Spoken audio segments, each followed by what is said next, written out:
ಅರ್ಣಕ್ಕ, ಆಕಿನ ನನ್ನ ಮಗನಿಂದ ದೂರ ಮಾಡಕ ಇನ್ನೊಂದು ಅವಕಾಶ ಸಿಕ್ಕಿತ್ತ. ಆದ್ರೇನ್ ಮಾಡ್ಬೇಕು ತೋಚ್ದ? ನಿನ್ ಜೊತೆ ಸ್ವಲ್ಪ ದಿನ ಮಾತು ಬಿಟ್ಟಿದ್ದಕ್ಕ ನನ್ನ ಅಹಂನ ಪಕ್ಕಕ್ಕಿಟ್ಟ ನಿನ್ನ ಕರೆಸ್ನಿ. ನೀನ್ ಬಂದ ಆ ಶಾಸ್ತ್ರಗಳನ್ನ ನಿಲ್ಸಿ ಅವ್ರಿಬ್ರನ್ನ ಯಾವ್ದೋ ಒಂದ್ ರೀತಿಯಾಗ ದೂರ ಮಾಡ್ತಿ ಅಂತ ನಾನ್ ಅನ್ಕೊಂಡ್ರ, ಆದ್ರ ಈಗ ನೋಡಿದ್ರ ನೀನ ಮುಂದ್ ನಿಂತ ಎಲ್ಲಾ ಶಾಸ್ತ್ರಗಳನ್ನ ಮುಗ್ಸಿ ಅವ್ರಿಬ್ಬರನ್ನ ಒಂದು ಮಾಡಕ ನಿನ್ನ ಇಲ್ಲಿ ಕರ್ಸಿದ್ ನೀನ. ಇದಾನ ನೀ ಮಾಡೋದು? ನಾನು ನಿನ್ನ ಮ್ಯಾಗ ಬಾಳ್ ನಂಬಿಕೆ ಇಟ್ಕೊಂಡಿದ್ದೆ. ಈಕಿ ಬರ್ತಾಳ ಏನೋ ಮಾಡ್ತಾಳ ಅಂತ. ಏನಾತು? ನಾವ ತೋಡಿದ ಬಾವಿಗೆ ನಾವ ಬಿದ್ದಂಗಾತು. ಹೌದು, ದೊಡ್ಡ ಅನ್ಯಾಯ ಆಯ್ತು. ಆ ಆಕ್ಸಿಡೆಂಟ್ ನಮ್ಮ ಮನೆಗೆ ಒಪ್ಸಿ ನೀವು ತಪ್ಪು ಮಾಡಿದ್ರಿ. ಜೀವನ ಪೂರ್ತಿ ನಾವು ಆಕ್ಸಿಡೆಂಟ್ ಸಹಿಸ್ಕೋಬೇಕಾ? ನಾನು ಕೂಡ ನನ್ನ ಅಹಂನ ಪಕ್ಕಕ್ಕಿಟ್ಟು ನಮ್ ಮಧ್ಯೆ ಎಷ್ಟೇ ಗಲಾಟೆ ಇದ್ರು ಈ ಮನೆಗ್ ತಕ್ನಾಗಿರೋ ಸೊಸೆ ಬರ್ಲಿಲ್ಲ ಅಂದ್ರೆ ಈ ಮನೆ ಹಾಳಾಗೋಗತ್ತೆ ಅಂತ ಯೋಚನೆ ಮಾಡಿನೇ ಎಲ್ಲ ಸರಿ ಮಾಡೋಣ ಅಂತ ಬಂದಿದ್ದು. ಬಂದಾಗಿಂದ ಎಲ್ಲಾ ಪ್ರಯತ್ನಗಳನ್ನೂ ಮಾಡ್ದೆ, ಆದ್ರೆ ಏನ್ ಪ್ರಯೋಜನ? ಯಾವ್ದು ಉಪಯೋಗಕ್ಕೆ ಬರ್ಲಿಲ್ಲ. ಹೆಣ್ಣಿನ ತಂದೆ ತಾಯಿ ಅಲ್ವಾ, ಹೆದರ್ಕೊಂಡ್ ಹಿಂದೆಟ್ಟಾಕ್ತಾರೆ, ಕಾಲ್ ಹಿಡಿಯೋಕ್ ಬರ್ತಾರೆ. ಆಮೇಲೆ ಅವ್ರ ಕುಟುಂಬದವ್ರನ್ನೆಲ್ಲ ಕಂಟ್ರೋಲ್ಗೆ ತಗೊಂಡು ಶಾಶ್ವತವಾಗಿ ಅವ್ರನ್ನ ದೂರ ಮಾಡೋಣ ಅನ್ಕೊಂಡೆ. ಆದ್ರೆ ಏನಾಯ್ತು? ಯಾವ್ದೂ ಆಗ್ಲಿಲ್ಲ. ಆದ್ರೂ ನೀನ್ ಅನ್ಕೊಂಡಿರೋಷ್ಟ್ ಕೆಟ್ಟೋರು ಅಂತ ಅನ್ನಿಸ್ಲಿಲ್ಲ ಕನ್ಕ ನನ್ಗೆ. ಅಂದ್ರ ನನ್ನ ಕೆಟ್ಟಾಕೆ ಅಂತಿದಿ? ಅಯ್ಯೋ, ಆ ಮಾತನ್ನ ನಾನೆಲ್ಲ ಹೇಳ್ದೆ? ಅಯ್ಯೋ ಪಾಪ, ನೀನು ನಿನ್ ಮಗನ ಮೇಲೆ ತುಂಬಾ ಆಸೆ ಆಕಾಂಕ್ಷೆ ಇಟ್ಕೊಂಡಿರ್ತ್ಯಾ, ಅದ್ಯಾವ್ದು ನೆರವೇರಿಲ್ಲ ಅಂತ ಈಗ ನೀನ್ ಅರ್ಧಂಬರ್ಧ ಹುಚ್ಚಿ ಆಗೋಗಿದ್ಯಾ ಅನ್ಸತ್ತೆ. ಆದ್ರೆ ನಾನ್ ಹೇಳೋದೊಂದ್ ಸ್ವಲ್ಪ ಕೇಳು. ಆ ಗೀತಾ ಈ ಮನೆಗೆ ತಕ್ಕನಾದ ಸೊಸೆ. ನೀನ್ ಅವಳನ್ನ ಒಪ್ಕೊಂಡು ಸ್ವೀಕರಿಸಿದ್ರೆ ಈ ಮನೆಗ್ ಒಳ್ಳೇದಾಗತ್ತೆ ಅಂತ ನನಗನ್ನಿಸ್ತಿದೆ. ಇದನ್ ಹೇಳಕ್ಕ ನೀ ಇಲ್ಲಿಗ್ ಬಂದಿ? ಆಕೆ ನನ್ ಸೊಸೆ ಅಂತ ನನ್ ಕೈಯಾಗ ಹೇಳ್ಸಕ್ ಬಂದಿನಿ. ನಾನೇನ್ ಬಲ್ವಂತ ಮಾಡ್ತಿಲ್ಲ ಕನಕ. ತಾಳ್ಮೆಯಿಂದ ಯೋಚ್ಸು, ನೀನೇ ಒಪ್ಕೋತ್ಯಾ? ಒಪ್ಕೊಳಂಗಿಲ್ಲ. ನಾನು ಸತ್ತು ನನ್ನ ಶವ ಮಣ್ಣು ಮಾಡಿದ್ರು ಕೂಡ ನಾನು ಆಕಿನ ಸೊಸೆ ಅಂತ ಒಪ್ಕೊಳ್ಳೋದಿಲ್ಲ. ಆಕೆ ನಮ್ಮವಳು ಅಲ್ಲ, ನಮ್ ರಕ್ತನೂ ಅಲ್ಲ, ನಮ್ ಜನನೂ ಅಲ್ಲ. ನಾ ಯಾವತ್ತೂ ಆಕಿ ಕುಟುಂಬನ ಒಪ್ಕೊಳಂಗಿಲ್ಲ. ಕನಕ, ನಮ್ಮವ್ರಲ್ಲ ಅಂತ ನಿನ್ಗನ್ನಿಸ್ತಾ ಇರ್ಬೋದು, ದುಡ್ಡು ಯಾವತ್ತೂ ಮರಿ ಹಾಕಲ್ಲ. ಅದನ್ನ ಅರ್ಥ ಮಾಡ್ಕೊಂಡು ಅನ್ಸರ್ಸ್ಕೊಂಡ್ ಹೋಗು. ಆ ಆಕ್ಸಿಡೆಂಟ್ನ ನನ್ನ ಸೊಸೆ ಅಂತ ಒಪ್ಕೋಬೇಕಾ? ಅದಕ್ ಬದ್ಲ ನಾ ವಿಷ ತಗೊಂಡ್ ಸಾಯ್ತೀನಿ. ನೀನ್ ಯಾಕ ಸಾಯ್ಬೇಕು? ಅವ್ರ ಸಲುವಾಗಿ ನೀ ಯಾಕೆ ಜೀವ ಕೊಡ್ಬೇಕು ಅಂತೀನಿ. ಆ ಆಕ್ಸಿಡೆಂಟು ಈ ಅರುಣ ಇಬ್ರು ಕೂಡ್ಯಾರ ಅಂತ ಕಾಣಿಸುತ್ತ. ಈಕಿ ಕೂಡ ನಮಗ್ ಎದುರು ಬೀಳ್ತಾಳ ಅಂತ ಅನ್ಕೊಂಡಿರ್ಲಿಲ್ಲ. ದುಡ್ಡಿಗೆ ಹೆಣ್ಣಿಗೆ ಬಗ್ಗೋ ಅಂತ ಮನಸ್ಥಿತಿ ಇರೋ ಹೆಣ್ಣಲ್ಲ ನಾನು. ನಾನು ಅರ್ಥ ಮಾಡ್ಕೊಂಡಿರೋದಕ್ಕೆ ಹೇಳ್ತಾ ಇದ್ದೀನಿ. ಬಂದ್ 2 ದಿನಕ್ಕೆ ಆ ಹುಡುಗಿ ಏನು ಅಂತ ನನ್ಗೆ ಅರ್ಥ ಆಗಿದೆ. ಆದ್ರೆ ನಿಮಗ್ ಅರ್ಥ ಆಗ್ತಿಲ್ವಲ್ಲ ಅಂತಾನೆ ನನಗ್ ಆಶ್ಚರ್ಯ ಆಗ್ತಿರೋದು. ಅರುಣಕ್ಕ, ಸಾಕ, ಇನ್ನೊಂದು ಮಾತಾಡ್ಬಾರ್ದ್ನಿ. ನಿನಗೂ ನನಗೂ ಇರೋ ದ್ವೇಷನ ಮನ್ಸಾಗಿ ಇಟ್ಕೊಂಡ ನೀನ್ ಆಕಿನ ತಲೆ ಮೇಲೆ ಕೂಡಿಸ್ಕೊಂಡ ನನ್ ವಿರುದ್ಧ ಸೇಡ್ ತೀರ್ಸ್ಕೊಳಕ್ ಬಂದಿದಿ. ಕನಕ, ನಿನ್ ಮೇಲೆ ನಾನ್ ಯಾಕೆ ದ್ವೇಷ ಸಾಧಿಸ್ಲಿ? ನಮ್ ಮಧ್ಯೆ ಎಷ್ಟೇ ಮನಸ್ತಾಪ ಇದ್ರು ನಾನ್ ಯಾವತ್ತೂ ನಿನ್ನ ದೂರ ಇಟ್ಟಿಲ್ಲ. ಆದ್ರೆ ನಿನಗ್ ಕೋಪ ಬಂದ್ರೆ ತನ್ನೋರು ಅಂತ ಕೂಡ ನೋಡಲ್ಲ, ಅಹಂಕಾರದಲ್ಲಿ ದೂರ ಮಾಡ್ಬಿಡ್ತ್ಯಾ. ನಿನ್ಗಿರೋಷ್ಟೇ ಅಹಂಕಾರ ನನಗೂ ಇದೆ ಕನಕ. ಆದ್ರೆ ಅದ್ ಯಾವಾಗ್ಲೂ ಕೆಲ್ಸಕ್ ಬರಲ್ಲ. ಎದುರುಗಡೆ ಇರೋರು ಹೇಳೋದ್ ನ್ಯಾಯ ಅಂತ ಅನ್ಸಿದ್ರೆ ನನ್ನ ಅಹಂಕಾರನ ಪಕ್ಕಕ್ಕಿಟ್ಟು ಸ್ವಲ್ಪ ಹೊತ್ತು ಯೋಚಿಸ್ತೀನಿ. ಈಗ್ಲೂ ಕೂಡ ನೀನ್ ಕರೆದ ತಕ್ಷಣ ನಮ್ ಮಧ್ಯ ಇದ್ದಿದ್ ಮನಸ್ತಾಪನೆಲ್ಲ ಪಕ್ಕಕ್ಕಿಟ್ಟು ನೀನ್ ನನ್ ಸ್ವಂತ ತಂಗಿ ಅಲ್ದೆ ಹೋದ್ರು ಒಡ ಹುಡ್ದವಳು ಅಂತ ಅನ್ಕೊಂಡೆ ಓಡೋಡ್ಕೊಂಡು ಬಂದೆ. ಅದು ಕೂಡ ನಿನಗ್ ಒಳ್ಳೇದ್ ಮಾಡ್ಬೇಕು ಅನ್ನೋ ಉದ್ದೇಶದಲ್ಲಿ. ಅರ್ಥ ಮಾಡ್ಕೋ ಕನಕ.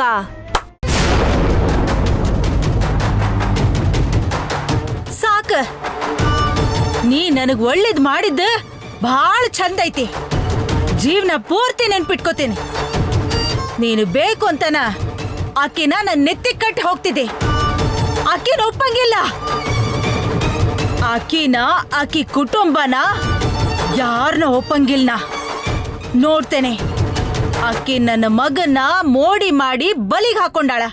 ನನ್ನ ಗಂಡನ್ಗ ಸಿಹಿ ಮಾತಾಡಿ ಅವನ್ನ ಕೂಡ ಮೋಡಿ ಮಾಡ್ಯಾಳ. ನನ್ನ ಗಂಡ ಮಗ ಆಕಿ ಬುಟ್ಟಿಗೆ ಬಿದ್ದಂಗ ನಾ ಬೀಳಂಗಿಲ್ಲ. ನೋಡ್ತೇನೆ. ಈಕಿನ ಸುಮ್ನೆ ಬಿಡಂಗಿಲ್ಲ. ಕೆಲವ್ರಿಗೆ ಹೇಳಿದ್ರೆ ಅರ್ಥ ಆಗತ್ತೆ, ಇನ್ ಕೆಲವ್ರಿಗೆ ಅನುಭವಿಸಿದ್ರೆ ಅರ್ಥ ಆಗತ್ತೆ. ನಾನ್ ನಿನಗ್ ಹೇಳ್ ನೋಡ್ದೆ, ನಿನಗ್ ಅರ್ಥ ಆಗ್ಲಿಲ್ಲ. ಅನುಭವಿಸ್ದಾಗ್ಲೇ ಅರ್ಥ ಆಗತ್ತೆ ಅನ್ಸತ್ತೆ. ನನ್ ಪಾಠ ನಿನಗ್ ಅರ್ಥ ಆಗ್ಲಿಲ್ಲ. ಇನ್ನು ನಿನ್ನ ಸೊಸೆನೆ ನಿನಗ್ ಪಾಠ ಕಲಿಸ್ಬೇಕು. ಕಲಿಸ್ತಾಳೆ ಬಿಡು.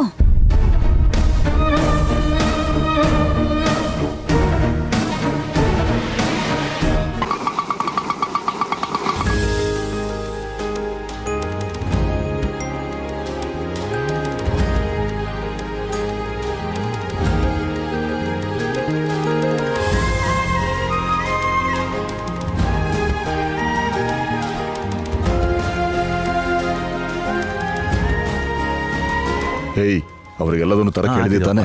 ಆ ಡೆಕೋರೇಷನ್ ಅವ್ನಿಗೆ ಹೇಳಿದೆಯಾ ತಾನೆ? ಓ ನಮಸ್ಕಾರ. ಬನ್ನಿ ಬನ್ನಿ ಬನ್ನಿ. ಕನಕಲಕ್ಷ್ಮಿ ಬೀಗರು ಬಂದ್ರು. ಏಕದಂತ ಬಾರೋ. ಅಮ್ಮ ಗೀತಾ ಬಾ. ಅಮ್ಮ ಗೀತಾ, ನಿಮ್ಮ ಅಪ್ಪ ಅಮ್ಮ ಬಂದಿದ್ದಾರೆ, ಬಾಮ್ಮ. ಬನ್ನಿ. ಗೋವಿಂದ, ನಿಮ್ಮ ಅತ್ತೆ ಮನೆಯವ್ರು ಬಂದಿದ್ದಾರೆ, ಬಾರೋ. ಅಪ್ಪ, ಗೀತಾ, ಅಮ್ಮ,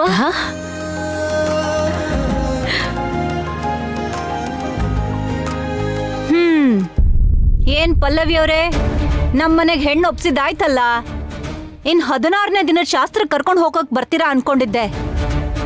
ನಿಮ್ ಮಗಳನ್ನ ಬಿಟ್ಟು ನಿಮ್ಗೆ ಒಂದು ದಿನಾನೂ ಇರಕ್ಕಾಗಲ್ಲ ಅಂತ ಅನ್ಸುತ್ತೆ. ನನ್ ಮಗಳು ಮದ್ವೆ ಆಗಿ ಅತ್ತೆ ಮನೆಗ್ ಬಂದ ತಕ್ಷಣ ನಡಿಬೇಕಾಗಿರೋ ಶಾಸ್ತ್ರಗಳು ಇಲ್ಲಿ ನಡೆಯತ್ತೆ ಅನ್ನೋ ನಂಬಿಕೆ ನನಗೇನು ಇಲ್ಲ. ಅದಕ್ಕೆ ಬಂದ್ವಿ. ಅನ್ಕೊಂಡಂಗ ಎಲ್ಲ ಶಾಸ್ತ್ರನೂ ಮುಗ್ದದಲ್ಲ, ಇನ್ ಏನ್ ಮಿಕ್ಕೈತಿ? ಮದ್ವೆ ಗಂಡು ಮದ್ವೆ ಹೆಣ್ಣು ಮನೆಗ್ ಬಂದ್ಮೇಲೆ ಏನ್ ಮಾಡ್ಬೇಕು ಅಂತ ಅತ್ತೆ ಅವ್ರಿಗೆ ಗೊತ್ತಿರ್ಬೇಕು. ಸತ್ಯನಾರಾಯಣ ಸ್ವಾಮಿ ಪೂಜೆ ಮಾಡಿಸ್ಬೇಕಾಗಿತ್ತು, ಆದ್ರೆ ನಾವ್ ಏರ್ಪಾಟ್ ಮಾಡ್ಕೊಂಡಿಲ್ಲ. ನನಗೆ ವ್ರತ ಪೂಜೆ ಮಾಡಿಸ್ಬೇಕು ಅನ್ನೋ ಆಸೆ ಏನಿಲ್ಲ. ಆದ್ರೆ ಮದ್ವೆ ಗಂಡು ಹೆಣ್ಣಿಗೆ ಹಾಲು ಹಣ್ಣು ತಿನ್ನಿಸ್ಬೇಕು. ನೀವ್ ಆ ಕೆಲ್ಸ ಮಾಡಿದ್ರಾ? ನಿಮ್ ಸೇವಿ ಮಾತಿಗೆ ಮರಳಾಗಕ್ಕ ನಾವೇನ್ ಅರು ಹುಚ್ಚರಲ್ಲ. ಅಮ್ಮ, ನಾವು ನಿಮ್ಮ ಜೊತೆ ವಾದ ಮಾಡಬೇಕು ಅಂತಾಗ್ಲಿ ನಿಮಗೆ ಸಮಸ್ಯೆ ಮಾಡಬೇಕು ಅಂತಾಗ್ಲಿ ಇಲ್ಲ. ನಿಮಗೆ ಕೈ ಮುಗ್ದು ಕೇಳ್ಕೊತೀನಿ. ನನ್ನ ಮಗಳು ಜೀವನ ನಗ್ತಾ ಸಂತೋಷವಾಗಿರ್ಬೇಕು ಅಂತ ಅನ್ಕೋತೀನಿ. ಪ್ರತಿಯೊಂದಕ್ಕೂ ಏನಾದರೂ ಕೊಂಕು ಮಾತಾಡಿ ತೊಂದರೆ ಕೊಡಬೇಡಿ. ಹೇಯ್ ಸುಮ್ನಿರಪ್ಪ, ನಿನಗ್ ಬೇಜಾರಾಗತ್ತೆ ಅಂತ ನಾವು ಸುಮ್ನಿರಕ್ಕಾಗತ್ತಾ? ನನ್ ತಂಗಿ ಹೆತ್ತ ಮಗ ಅವನು, ತಾಯಿ ಮಾತು ಕೇಳ್ದೆ ಅವನು ಮದ್ವೆ ಆಗಿದ್ದಾನೆ. ನನ್ ತಂಗಿ ಎಷ್ಟು ನೋವು ಅನ್ಭವಿಸ್ಬೇಕು? ಮಾವ, ನೀನ್ ಮಾತು ಶುರು ಆಗಕ್ ಮುಂಚೆ, ಮಾತು ಮುಗಿಯಕ್ ಒಂದ್ಸಲ ಮುಂಚೆ ಈ ಮಾತನ್ನೋದು ಸರಿಯಲ್ಲ. ಅಮ್ಮನ ಮನ್ಸೂರು ನೀವೇ ಹಾಳು ಮಾಡ್ತಿರೋದು. ಏನ್ ನೀನು ಹೇಳೋದು? ನಾನ್ ಕೆಡಿಸ್ತಾ ಇದ್ದೀನ? ನೋಡ್ಕನ್ಕ ಅವನು ಹೇಗ್ ಮಾತಾಡ್ತಾನೆ ಅಂತಾನ ಯಾಕೆ ಹೇಳಂಗಿಲ್ಲ? ಇವ ಮಾಡಿದ ತಪ್ಪನ್ನ ಬೇರೆಯವ್ರ ಮ್ಯಾಲ ಹಾಕಿ ಏನ್ ಬೇಕಾದ್ರೆ ಹೇಳ್ತಾನ. ಅಮ್ಮ, ನಿನ್ ಕೈ ಮುಗ್ದು ಬೇಡ್ಕೋತೀನಿ, ದಯವಿಟ್ಟು ಜಗಳ ಆಡ್ಬೇಡಿ. ನವವಧೂವರನ್ನ ಸ್ವಲ್ಪ ಮನಶಾಂತಿಯಿಂದ ನೆಮ್ಮದಿಯಿಂದ ಬದುಕಕ್ ಬಿಡೋಣ. ನಮ್ ಮನಶಾಂತಿನ ಸರ್ವನಾಶ ಮಾಡಿರಲ್ಲ, ಈಗೇನ್ ಬೇಕಾದ್ರೆ ಹೇಳ್ತೀರಿ. ಇಲ್ ನೋಡಿ, ಮಾತಾಡ್ತಾ ಇದ್ರೆ ನಾನು ಮಾತಾಡ್ತಾ ಇರ್ತೀನಿ, ನೀವು ಮಾತಾಡ್ತಾ ಇರ್ತೀರಾ. ಇದಿವತ್ತಿಗೆ ಮುಗಿಯಲ್ಲ. ಅವ್ರಿಗೆ ಮಾಡ್ಬೇಕಾಗಿರೋ ಶಾಸ್ತ್ರನ ಮಾಡೋಣ. ಎಲ್ಲ ನಿಮ್ ಇಷ್ಟದ ಪ್ರಕಾರ ಮಾಡಿ ಇನ್ನ ನನ್ ಹೊಟ್ಟೆ ಉರಿಸ್ತೀರೇನ? ನನ್ನ ಮಗನ್ನ ನನ್ ಕಡೆಯಿಂದ ದೂರ ಮಾಡಿರಿ.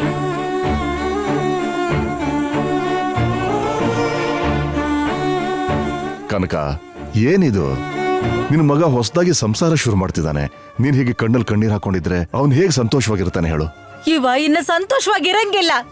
ಇವನ್ ಜೀವನ ನಾಶ ಆಗೋಯ್ತ. ಅದಕ್ಕ ನಾ ಒದ್ದಾಡಕತ್ತೀನಿ, ನಿಮ್ಗ ಅರ್ಥ ಆಗಂಗಿಲ್ಲ. ಅಮ್ಮ, ನಾನ್ ಗೀತನ್ ಜೊತೆ ಚೆನ್ನಾಗೇ ಇದ್ದೀನಮ್ಮ. ನೀನ್ ಯಾಕಮ್ಮ ಇಲ್ದೇ ಇರೋದೆಲ್ಲ ಅನ್ಕೋತಾ ಇದೀಯಾ? ಏಯ್, ಈ ಮಾಯಿಗಾತಿ ನಿನಗ ಮೋಡಿ ಮಾಡ್ಯಾಳಪ್ಪ. ದಯವಿಟ್ಟು ನನ್ನ ಮಗಳ ಬಗ್ಗೆ ಏನು ಮಾತಾಡಬೇಡಿ. ಅಮ್ಮ, ದಯವಿಟ್ಟು ಮೊದಲು ನೀವ್ ಮಾತಾಡೋದು ನಿಲ್ಸಿ. ನೀವು ಪ್ರತಿಯೊಂದಕ್ಕೂ ಏನಾದ್ರೂ ಒಂದು ಹೇಳೋದು ನನಗಿಷ್ಟ ಆಗ್ತಿಲ್ಲ. ಅತ್ತೆ, ನಿಮ್ಮ ಮನ್ಸಿಗೆ ನೋಯಿಸಿದ್ರೆ ನಮ್ಮನ್ನ ಕ್ಷಮಿಸ್ಬಿಡಿ. ಅದನ್ನ ಬಿಟ್ಟು ನೀವು ನನ್ನ ಕೋಪನ ನಿಮ್ಮ ಮಗನ ಮೇಲೆ ತೋರಿಸ್ಬೇಡಿ. ನಿಮ್ಗೇನಾದ್ರೂ ಕೋಪ ಇದ್ರೆ ನನಗೆ ಬೈದ್ಬಿಡಿ. ಆಹಾಹಾಹಾಹಾ. ಏನ್ ನಾಟಕ ಮಾಡ್ತೀಯವ್ವ? ಗೀತಾ, ದೊಡ್ಡೋರು ಕೋಪದಲ್ಲಿರ್ಬೇಕಾದ್ರೆ ಅದಕ್ಕೆ ಪ್ರತ್ಯುತ್ತರ ಕೊಡಬಾರ್ದಮ್ಮ. ಅದು ಸರಿ ಕಾಣಲ್ಲಮ್ಮ.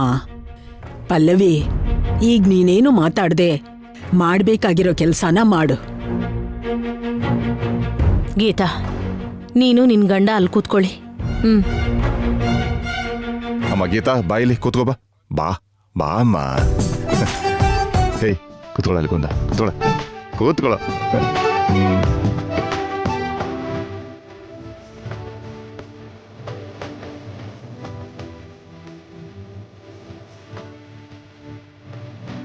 ಅಮ್ಮ ಲತಾಂಬ, ಸ್ವಲ್ಪ ಹಾಲು ತಗೊಳಕ್ಕೆ ಒಂದು ಪಾತ್ರೆ ಕೊಡಮ್ಮ. ಲತಾ, ಏನ್ ನೋಡ್ತಿದ್ಯಾ? ಹೋಗಿ ತಗೊಂಡ್ ಬಾ, ಹೋಗು.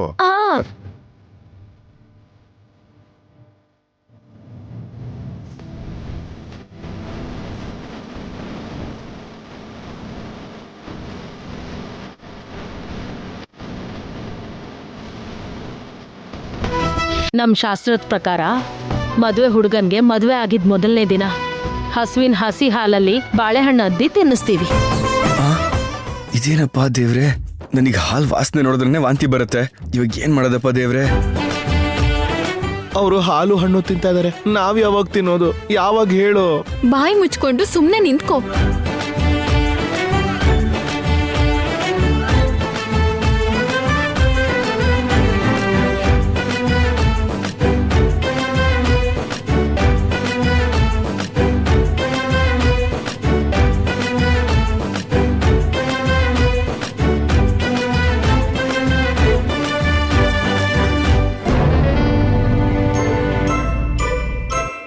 ತಿನ್ನಪ್ಪ.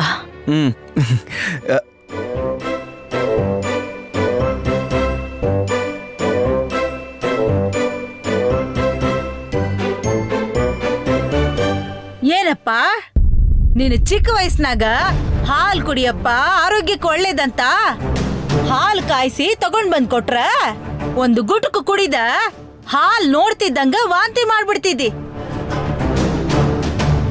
ಇವತ್ತು ನಿಮ್ಮತ್ತಿ ತಿನ್ನಿಸ್ತಿದ್ದಾಳಂತ ಏನು ಮಾತಾಡ್ದ ಸುಮ್ನೆ ಇದ್ದೀನಿ.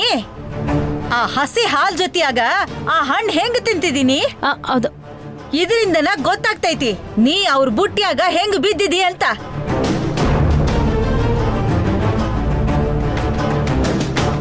ಇಲ್ಲ ಅಮ್ಮ, ಇದ್ಯಾವುದೋ ಚೆನ್ನಾಗೇ ಇದೆಯಮ್ಮ.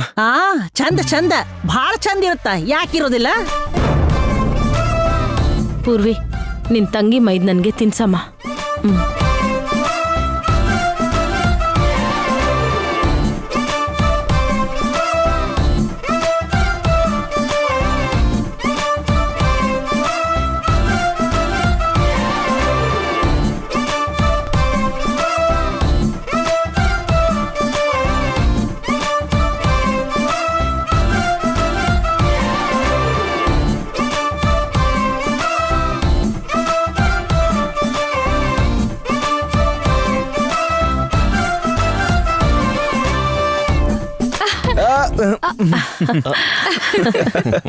ಎಷ್ಟೊಂದು ಯಾಮಾರಿಸ್ತೀಯ ನನ್ನ?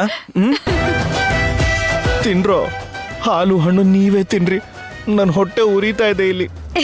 ಅಮ್ಮ ಲತಾಂಬಾ, ಅಮ್ಮ, ಮನೇಲಿರೋ ಎಲ್ಲ ಹೆಂಗಸರು ತಿನ್ನಿಸ್ಬೇಕು.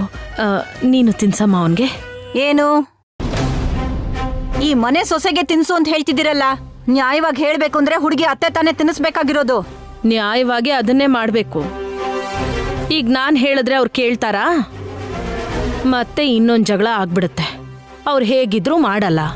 ಸತ್ರು ನಾ ಆ ಕೆಲ್ಸ ಮಾಡಂಗಿಲ್ಲ. ಹೇಳದ್ನಲ್ಲ. ಸರಿ, ಗೋವಿಂದ್ಗೆ ನಾನು ಕೂಡ ಅಮ್ಮ ಇದ್ದ ಹಾಗೆ ನಾನೇ ತಿನ್ನಿಸ್ತೀನಿ.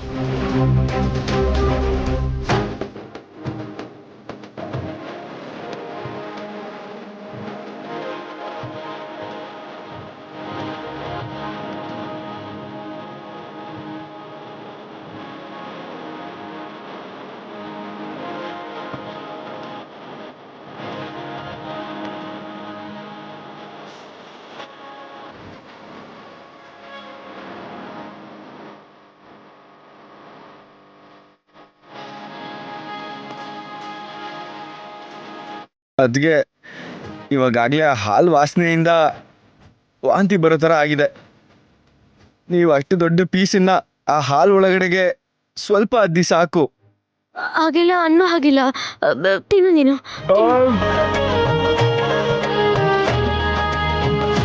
ಈಗ ಒಬ್ರಿಗೊಬ್ರು ತಿನ್ನಿಸ್ಬೇಕು.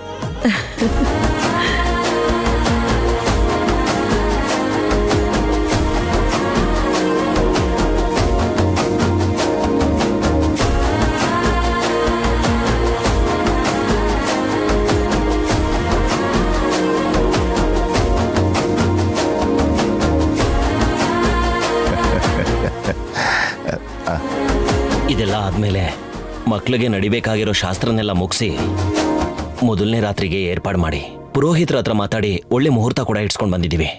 ಓ, ಮೊದಲನೇ ರಾತ್ರಿ ಮುಹೂರ್ತ ಕೂಡ ನೀವ ನಿರ್ಧಾರ ಮಾಡಿರೇನ? ನಾವ್ ಅದೀವಿ ಅನ್ಕೊಂಡಿರಾ, ಸತ್ತೀವಿ ಅನ್ಕೊಂಡಿರಾ? ಕನಕ, ನ್ಯಾಯವಾಗಿ ನೀನ್ ಮಾಡ್ಬೇಕಾಗಿರೋದನ್ನ ಮಾಡಿಲ್ಲ. ಕಡೆ ಪಕ್ಷ ನಾವು ಸತ್ಯನಾರಾಯಣ ವ್ರತನೂ ಕೂಡ ಮಾಡಿಲ್ಲ. ಅವ್ರು ಏನೇನ್ ಮಾಡ್ತಾರೋ ಮಾಡ್ಲಿ ಬಿಡು.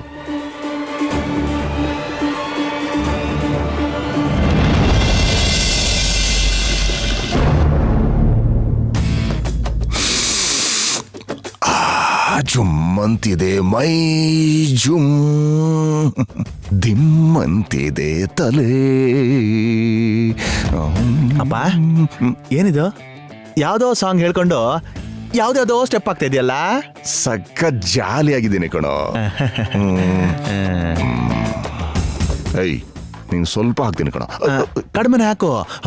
ಅಯ್ಯೋ ಮನೇಲಿ ಎಲ್ರೂ ಇದಾರೆ, ಸಿಕ್ಕಾಕೊಂಡ್ರೆ ಕಷ್ಟ ಆಗ್ಬಿಡುತ್ತೆ. ಸಾಕ್ಬಿಡು. ಏಯ್ ನನ್ನ ಮಗನೇ, ಡಿಸಿಪ್ಲಿನ್ ಅನ್ನೋದೇ ಗೊತ್ತಿಲ್ಲ ಕಣೋ ನಿನ್ಗೆ. ಸಿಟ್ಟಿಂಗ್ ಮರ್ಯಾದೆನೆ ತೆಗಿತಿದ್ಯಾ ನೀನು. ಏನಾಯ್ತಪ್ಪ? ಚಿಯರ್ಸ್ ಹೊಡಿಯೋ ಮಗನೇ. ಆಯ್ತಾಯ್ತಾಯ್ತು. ಚಿಯರ್ಸ್.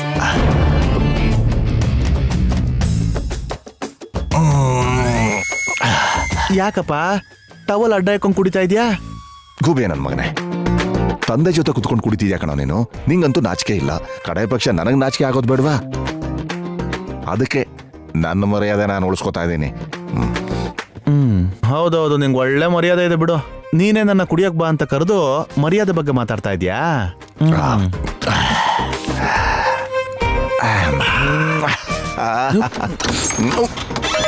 ಅಯ್ಯೋ ಅಯ್ಯೋ ಅಯ್ಯೋ ಅಯ್ಯೋ, ಏನಿದು ಅನ್ಯಾಯ ಅಂತ. ಯಾವುದೋ ಅನ್ಯಾಯ? ಏನ್ ನೀವ್ ಮಾಡ್ತಿರೋ ಕೆಲ್ಸ? ಅಪ್ಪ ಇವನ್ಗೆ ವಿಷಯ ತಿಳಿಸ್ದೆ ನಾವು ಶುರು ಮಾಡ್ಕೊಂಡ್ವಿ ಅಂತ ಬೇಜಾರ್ ಮಾಡ್ಕೊಂಡವನೆ ನೋಡು.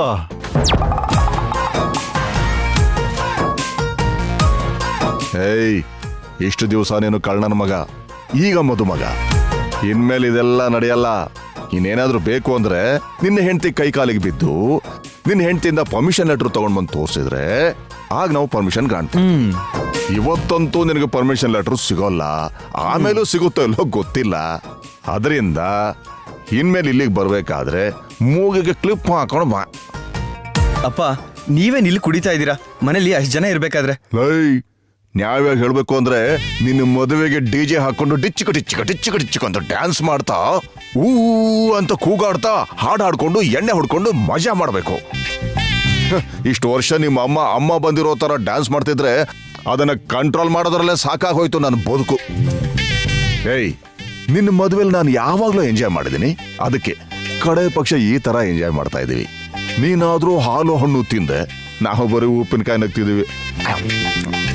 ಅಪ್ಪೋ, ನಮ್ಗೆ ಡಿಜೆ ಇಲ್ದಿದ್ರೆ ಏನಾಯ್ತು? ನಮ್ದೊಂದು ಐಟಮ್ ಇದೆಯಲ್ಲ. ಏನದು? ಆ, ಆ, ಆ, ಆ.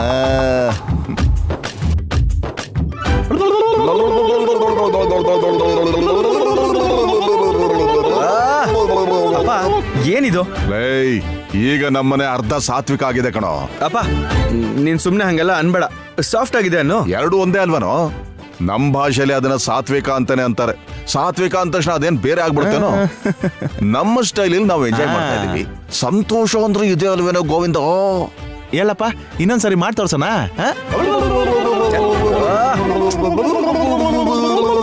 ಅಪ್ಪ ನೀನು ಏನಪ್ಪ ಇವನ್ ಜೊತೆ ಸೇರ್ಕೊಂಡು?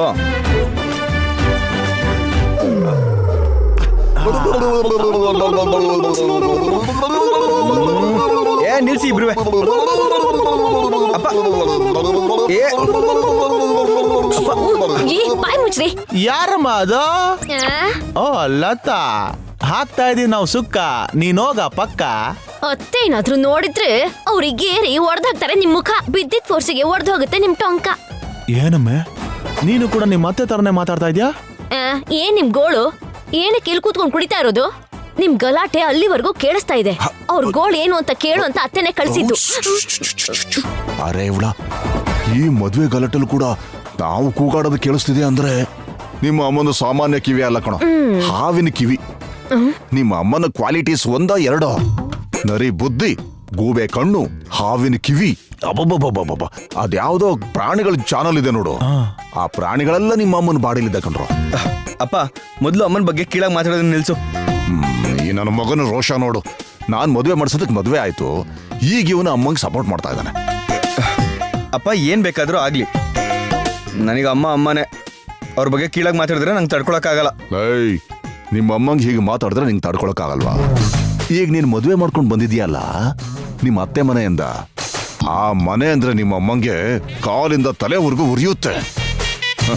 ನಾಳೆ ಅವ್ರವ್ರ ಮಧ್ಯೆನೇ ಜಗಳ ಹುಟ್ಟುತ್ತೆ. ಅವಾಗ ನೀನು ಯಾರೇ ಸಪೋರ್ಟ್ ಮಾಡ್ತೀಯೋ ನೋಡ್ತೀನಿ. ಅದೇನೋ ನೋಡಿ ಬ್ಯಾಲೆನ್ಸ್ ಮಾಡ್ಕೋತೀನಿ ಬಿಡು. ನೀನ್ ಅದ್ರ ಬಗ್ಗೆ ಹೇಳಿ ಸುಮ್ನೆ ನನ್ನ ಹೆದರ್ಸ್ಬೇಡ. ಹೌದು, ಅವನಲ್ಲಿ CNM. ಸಿಯೇನಮ್ಮ? ಅದೇ ಛತ್ರಿ ನನ್ ಮಗ ಕೊನೆಯವನು. ಹಾ, ಇನ್ನು ಇಲ್ಲಿ ಯಾಕಿರ್ತಾನ ಮಾವ? ಪೂರ್ವಿ ಬಂದಿದ್ದಾಳಲ್ಲ, ಹಾಲಿನ ಪಾತ್ರೆ ಸುತ್ತ ಬೆಕ್ಕು ಓಡಾಡೋ ತರ ಅವಳ ಹಿಂದೆ ಇವನು ಸುತ್ತಾಡ್ತಾ ಇದ್ದಾನೆ. ಅತ್ತೆ ಕಣ್ಣಿಗೆ ಬಿದ್ರೆ ಆ ಪೂರ್ವಿ ಜೊತೆಗೆ ಇವನ್ ಕಥೆನೂ ಮುಗ್ದೇ ಹೋಗುತ್ತೆ.